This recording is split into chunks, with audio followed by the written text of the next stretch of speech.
BJP बरोबर आम्हीच मैत्री करायला तयार नाहोत अशी परिस्थिती आहे. त्याच्यामुळे सर हे जे तुम्ही सगळे पत्रकार आहात, भारतीय इंटेलिजन्स सारखे आहात, त्यांचं जसं फेल्युअर आहे तसं तुमचंही फेल्युअर आहे. हे समजून घ्यायला की या सगळ्यांच्या डोळ्या या नरेंद्र मोदीच्या हातामध्ये आहेत. तेव्हा तुम्ही लढा, याला घेऊ नका, वंचितांना घेऊ नका, हा त्यांचा डिक्टम आहे.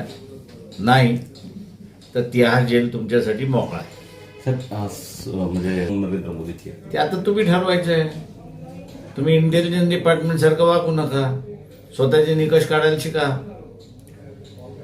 प्रश्न असा आहे की ही जी महाविकास आघाडी जी आहे, या महाविकास आघाडीचा सगळा करता धरता सूत्रधार हा नरेंद्र मोदी आहे. मी देशभराच्या राजकारणामध्ये काय करू शकतो हे असं 89च्या याच्यामध्ये मी दाखवून दिलेलं आहे.